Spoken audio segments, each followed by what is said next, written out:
Good evening there, everybody. What is happening? Hopefully, you all are having a wonderful day today. So, anyways, man, I thought that I would give my little fight review on the Tyson Fury versus Deontay Wilder trilogy fight.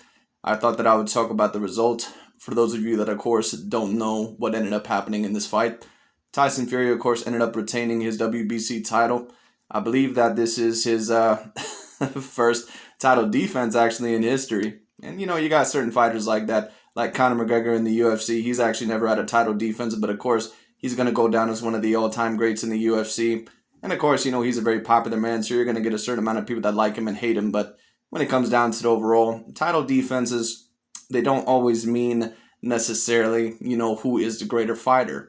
Like, for example, Deontay Wilder has had 10 title defenses throughout his career, but now we can for sure certainly say, at least as long as no PED positive results end up coming up or something of a sort. And to be honest with you, who the hell knows? Both of them could be on something. I'm on record as stating that I believe that a lot of these boxers or a lot of these athletes really in a lot of these sports anyway are on PEDs anyway. But it is what it is. Anyways, Tyson Fury, of course, he ended up getting the knockout in the trilogy. And after the fight, I believe that Tyson Fury, that, just like a man, he tried to respect Deontay Wilder. And Deontay Wilder, he walked out of the ring. It is what it is. I think that Deontay Wilder, many, many years later on down the line, I think that he's going to regret doing that. Because I think overall that he's kind of in that stage where George Foreman was when he lost to Muhammad Ali. I think overall that he's a very confused man, and I think he had a lot of confused people and a lot of people overall that had a very, very big racial investment in this fight. I think he had a lot of people trying to give him, all these excuses and trying to heat him up with all this bullshit. And Deontay Wilder, he wanted to believe it, but he did not believe it. And I could tell that he did not believe it. And I said overall that in this fight, I thought that Deontay Wilder, maybe he would be a little bit tentative to throw. Well, he certainly did throw, and I give Deontay Wilder credit. He tried to make the best of adjustments that he could. He tried. In the first round, which I thought that he clearly won, obviously, Deontay Wilder, he was going to the body early. But what I noticed is that his head movement still was not A grade, and his feet were still very planted. They still were very awkward. And that's probably actually the most important thing in boxing. Your movement and your feet have to be very, very good. And let me say this about Tyson Fury. Tyson Fury, even though he still had that same power as he did in the second fight, I believe. Now, some people are going to say, well, how can you say that he had the same power when, he knocked out Deontay Wilder in the 11th round this time versus the 7th? The only reason why this was not stopped in the 7th or 8th or 9th round was because that corner and Deontay Wilder, he would rather die on his shield than get that fight stopped. Because Deontay Wilder, the way that he was getting his ass whooped, especially in the second half of that fight, there was no way in hell that that fight should have been allowed to continue, but it is what it is. Deontay Wilder is going to suffer a lot of brain damage, in my opinion, from this fight. Now, there was a bit of controversy about the gloves, which apparently overall, Tyson Fury, he uses horsehair gloves. Now, horsehair gloves, if we are going to be real about them, sometimes they do have a puncher's effect, what certain people overall will say it, or a bad glove, some people may say it. Some people said the same thing with the Marcos Maidana. I believe that Marcos Maidana, that him and Robert Garcia, I think actually that they may have pulled out a little bit of extra padding. Tyson Fury, I don't think that he pulls out any extra padding in his horsehair gloves. I just think that horsehair gloves, that they look like that. But even in the second fight, I did not see any bare knuckles from his fists or anything like that. And it was the same thing in this fight. And there was a certain amount of people this morning saying, well, if Tyson Fury, if he is going to use those horsehair gloves, then Deontay Wilder, he needs to do the same thing. And that's exactly what he did. Apparently, he got himself a pair of horsehair gloves. But it didn't matter at the end of the day because Deontay Wilder could barely hit Tyson Fury. Now, don't get it twisted. Deontay Wilder actually put up a hell of a fight, at least in certain rounds. I gave Deontay Wilder 2 rounds personally on my scorecard. I thought that he clearly won the first round. And of course, the 4th round you have to give to him. He ended up knocking Tyson Fury down a couple of times. Let me say this about Tyson Fury.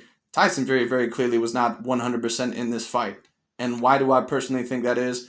Who the hell knows? Maybe in training camp overall, he did not get the same workout when it came down to it. Maybe he did not get the same conditioning training in. I don't know. But Tyson Fury, he actually looked in worse shape in this fight than he did the first couple of fights. So I don't know necessarily what Tyson Fury was doing. I'm not saying that he was not taking this fight seriously. But maybe the COVID problems or maybe the daughter problems, whatever he was having, maybe that was a little bit of a distraction. I thought Tyson Fury in the first fight against Deontay Wilder, I thought he was about at, say, maybe 60%. In the second fight, Tyson Fury, I thought he was about at 110%. That was the best fight that I've ever seen Tyson Fury put on at least a very, very decent fighter. He performed very well in the Vladimir Klitschko fight as well. Tyson Fury's head movement in this fight was nowhere near to the same amount overall that he usually was. I was a little bit confused, and he got very, very lucky that when he got knocked down against Deontay Wilder, that he had Deontay Wilder already a little bit dazed from the previous round. And on top of that, that he got knocked down in the latter part of the round, and that he was smart enough overall to take the long count. That's what you do when you're really hurt. And he learned that, Deontay Wilder, he can still punch even when he's hurt, man. And that is one thing over that I did say. When Deontay Wilder, when he's gassed, he's not going to have the same power in his punch, but he still is going to have enough power to possibly hurt your ass. And I think Tyson Fury, that he needed to learn that first class in that fourth round. But ever since that fourth round had happened, I believe that Tyson Fury pretty much won every round after that. I think the main commentator that was scoring the fight, I think he scored the fifth round for Deontay Wilder. You could maybe debate that round for him. But the sixth round onward, every round after that, every round after round 5 was all Tyson Fury. All Tyson Fury. He was beating the shit out of that man like he was his daddy. He was whooping the shit out of that man. And Tyson Fury, I don't think that he put on the best performance. He ended up knocking out Deontay Wilder, and this is why you need someone like a Mark Breland in your corner that is going to stop the fight when necessary. Because Deontay Wilder, he is going to suffer brain damage from this fight. There's no doubt about that in my mind. He took such a bad ass whooping in the second half of this fight. I mean, it was horrendous. He was hurt several times in this fight. Several times. He was knocked down in the third round, I believe, by a good uppercut and maybe a good right hand. I thought there was a probability that he was going to get knocked out there, but Fury, obviously, he did not have the same conditioning in this fight that he did in the previous 2 fights because he was not throwing as much, and his hands were down a whole lot of the times. Now, they were more up than Deontay Wilder, but when it came down to the overall, his conditioning certainly was not the same degree of what it was in the first 2 fights. And some people would allege steroids for that, but who the hell knows when it comes down to it? I don't believe so, but who knows? You never know when it comes down to it. But when it comes down to the overall, Tyson Fury, the trilogy is finally over when it comes down to it. He ended up getting the knockout, and the knockout that he got against Deontay Wilder, man, that was brutal. I mean, brutal. And that's what a certain amount of people, man, they were really hoping that Deontay Wilder was going to go out on his shield last time. And certain people, they think overall that it should have been stopped sooner. Certain people think overall that it should have been stopped, later. But that's the reason why Mark really needed to throw in the towel, because the same thing would have happened to Deontay Wilder in the second fight had Mark Breland not thrown in the towel, and he would have got knocked out within the next couple of rounds because Tyson Fury, man, he was so alert and so sharp in that fight. He was not nearly as sharp or alert in this fight. Whatever reason that is, who the hell knows? Maybe there were some distractions, but Tyson Fury, he had enough heart, he had enough courage to get back up after he got hit, and he fought smart enough overall to get back in there and beat Deontay Wilder. And now, from a certain amount of these channels, like I was watching, Boxing Eagle live commentary to see overall what he had to say, because of course, Ego is one of these huge pro-black cult channels when it comes down to it. Excuse me. My bad. But he's one of these huge channels. I was rooting for Deontay Wilder. And of course, all of a sudden, his talk is very, very quiet. And he says, Fury and Wilder, they're both very, very great. Well, apparently Tyson Fury wasn't great because apparently, allegedly, he cheated. So, why would you say that? And I have a feeling overall that they're not going to give Tyson Fury that much credit anyway, but who the hell knows when it comes down to it. We'll see. I'm going to probably end up reviewing a couple videos by the LDBC or New Media anyway, just to see their opinions, just to see what jokes they're going to come up with this time. But when it comes down to the overall, we'll see what happens, man. But let me give Deontay Wilder a lot of credit. Like usual, he showed a lot of heart. But after a loss like this, man, I really need to question overall where he's going to go. Tyson Fury, he did not look 100% himself. I don't think he looked anywhere near as fast. I don't think he looked as good in his conditioning. Deontay Wilder, once again, I like the fact that he tried to make adjustments. I think that he was going the right route in the first round. But, After that first round, after Tyson Fury felt him out, I think that he said, okay, this is pretty much all this guy has. Because Deontay Wilder, he was going to the body, but what I noticed is that his feet were still very clunky when it came down to it. And that's what I mean when it comes to boxing. You know, that's something that you certainly can learn over time.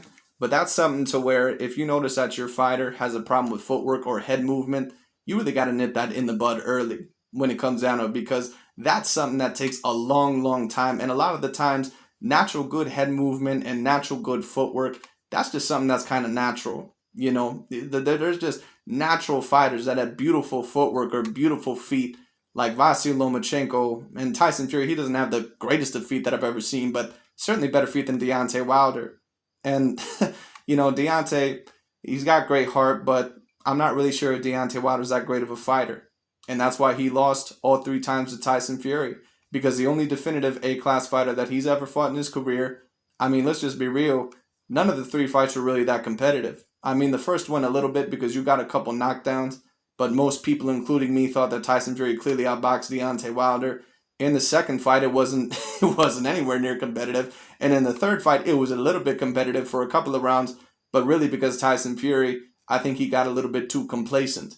And had Tyson Fury, had he not gotten complacent, I think that he could have even knocked out Deontay Wilder earlier. But I don't even think Tyson Fury had his conditioning up to par when it came down to it. And I don't think that Tyson Fury, his power obviously was still there, you know, possibly even more in this match, in the second match. But when it comes down to the overall, you know, Tyson Fury, man, I just thought that he certainly could have put on a better performance. Obviously, he ended up getting the knockout, but I was actually a little bit disappointed by Tyson Fury in this fight because I think that he has a higher boxing ability than that. There is certain fights overall where we've seen Tyson Fury hurt or knocked down and he comes back in the fight, and that's exactly what he did. But, you know, this is what I'm going to say. A lot of the times in troubling situations especially, you should not have to rely on your heart, but try to rely on your intelligence. And Tyson Fury, he was starting to box intelligent in the second half of the fight, but he's very, very lucky that Deontay Wilder did not knock his ass out in that 4th round. He's very, very lucky that he got knocked down when he did, you know, because had that been with like a minute left or however long was left in the round, Deontay Wilder very well could have knocked out his ass there. Deontay Wilder also gaining 10 pounds of muscle, which it very clearly was because Deontay Wilder looked the biggest that I've ever seen him. I don't think that was a great move. And the reason why is because I think that you need to be somewhat speedy. And I think that you need to have that quick twitch. I think overall that you need to have a little bit of better stamina. And gaining 10 extra pounds of muscle, that's great. Like Deontay Wilder, he was bragging that, you know, oh, I can bench 350 pounds and all sort of shit. Well, that's not going to help you in a boxing match, dude. Like, that doesn't really matter. Because Tyson Fury was still able to wear his ass down anyway.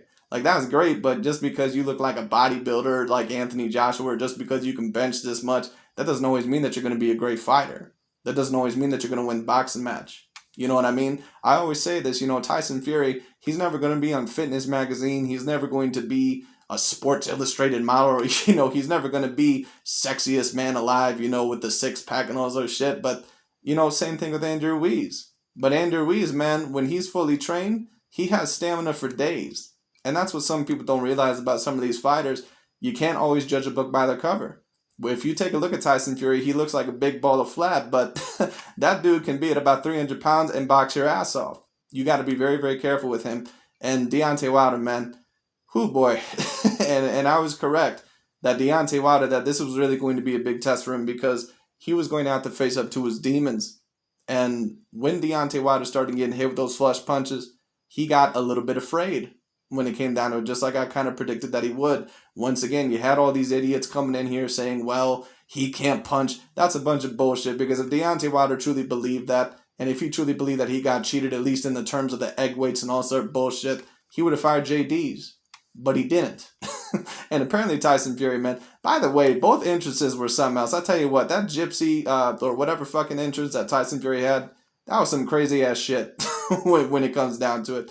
But anyways, when it comes down to it, Tyson Fury, man, Tyson Fury overall, congratulations to him. What do I think is next for both of these gentlemen? I mean, for Tyson Fury, obviously, he's going to probably have a super fight against the winner of the Anthony Joshua versus Alexander Usyk rematch. And that's going to be a very interesting fight because that's a fight that, in my opinion, could go either way. if Anthony Joshua gets the right people in his corner potentially. But Alexander Usyk, in my opinion, is just a little bit too skilled for him. And Tyson Fury, who knows? Maybe he'll end up fighting both of those guys. I really have no idea. But when it comes down to the overall, it'll be very interesting because I'm not really sure if Tyson Fury or Deontay Wilder, I'm not sure if they're going to stay around boxing much longer. Tyson Fury, he's always stated that he wanted to face Anthony Joshua and, then ride off into the sunset. Well, that just may be what he does, but who the hell knows? Because he may face Usyk as well. That'll be very, very interesting. I don't know. I wish Tyson Fury, he's only like 32, 33. I wish that he would stick around quite a bit longer, but that's not my decision. I also wish Khabib Nurmagomedov in the UFC, I wish that he would stick around quite a bit longer because I don't think that they've reached their full potential in terms of what they could accomplish. But you know what? That's their opinion. So it is what it is. Tyson Fury, if he continues, who knows? Maybe he may end up with a few losses, but he also may be one of these guys that, who the hell knows, has 10 plus title defenses. We don't know. But when it comes down to it, like I say, that's not really going to matter. I don't think Tyson Fury is really looking for that at the end of the day. I think that he's looking to get all the belts, and I think that he's going to ride off into the sunset. As for Deontay Wilder, man, like I say, man, I give him a lot of credit for his heart. I give him a lot of credit for his, versatility, and what I mean by that is that, his toughness, I guess. But when it comes down to the overall, man, Deontay Wilder, it's really a shame with him because so many people were telling him all this bullshit from the first fight on and the second fight and just filling his head up with all this bullshit. And he partially believed at least some of the stuff from the first fight. And that really caused him not to work on his skill set. And Deontay Wilder, he was never going to be a Muhammad Ali. He was never going to be a Lennox Lewis or a Tyson Fury to where, he is the most skilled fighter in his division. He was never going to be that. But he could have at least possibly worked on something because there's a difference between working on something for 1 year and working on something for a few years. Like, let's say even at Deontay Wilder lost the rematch, you could have possibly still been working on your skill set from that first fight onwards. And Deontay Wilder, he didn't start working on his skill set really, at least majorly, until this third fight. And, I think going with Malik Scott, I think going with the people that you went with, I don't think that it was a bad move. But to be honest with you, I think that Deontay Wilder could have went with Floyd Mayweather, and I don't know if he would have won this fight. Deontay Wilder, what I noticed very early on is that you could tell that he was a bit timid because I said Deontay Wilder, I said that he was going to do one of two things. He was either going to be very timid to throw and be on the back foot, which sometimes there was that, or he was going to go in there and try to knock Tyson Fury's head off. He did a little bit of that in the first round. But what I noticed is that right hand, it wasn't hidden. He was hitting to the body, which was great, but the right hand to the head, it wasn't hidden at all. He overall was still majorly articulating that right hand, or overall, what's the right word for it? Advertising it. You could clearly see usually when he was going to throw the right hand. But Tyson Fury, he got a little bit too stupid at moments overall. This was probably the dumbest fight that I've seen Tyson Fury fight out of all three fights. Even more dumb than the first fight. And he almost got his ass canned in that 12th round against Deontay Wilder because he kept his hands down and was being stupid. Tyson Fury, for my comfort at least, if I was his coach, he kind of was playing with death a little bit too much, in my opinion. But it is what it is. He got the victory. We'll see what he does next. Tyson Fury is going to have to improve his performance, whether he be against Anthony Joshua or Alexander Usyk, because even though AJ, more than likely I would predict Fury to beat AJ, when it comes down to it, he is going to have to improve his performance. Now, getting to the final part of the video probably, what do I think is next for Deontay Wilder? Who the hell knows? But when it comes down to it, man, Deontay Wilder's really got to think long and hard. And I think Deontay Wilder, he's in a very troubling moment in his life right now because he's looking at all these people that gave him these bullshit excuses, and I think that he's a very confused man right now. And when it comes down to it, I think that he's going to look at this many years later, and I think he's going to say, damn, why the hell did I let these people talk me into thinking that I got cheated? Because I could have possibly been the best heavyweight of my generation.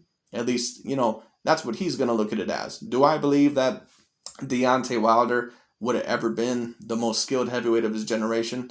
Probably not, but, who the hell knows? It would have been very, very interesting. But when it comes down to it, Deontay Wilder, man, to be quite honest with you, after a fight like this, I just don't know if I see Deontay Wilder coming back. I mean, he could face Anthony Joshua. That would be a very interesting fight. There's a lot of people that would still be interested in that fight. I would be very interested in that fight, but man, I don't know. Deontay Wilder, man, he took. I mean, that wasn't just any knockout loss. Like Deontay Wilder, he was damn near put to sleep. Like the referee had to actually stop it when it came down to it. He was knocked down for the third time, and when Tyson Fury, when he landed that whopper for a fucking right hook, I mean, goddamn, Wilder was out, bro. He was out. Like goddamn. But anyways, man, when it comes down to it, that's pretty much all I got to say on that. Let me know overall what you thought on the fight. But I give both men a certain amount of credit. I noticed also that Deontay Wilder, that Tyson Fury tried to go over to him, and Deontay Wilder, he didn't, he didn't, embrace him or anything like that. But it is what it is. Like I said, he's a confused man right now, and I think he still has to fill that role of, appeasing his dumbass fan base. But it is what it is. But anyways, that's really about it for today. Thank you all so much for watching. I'll talk to you all later.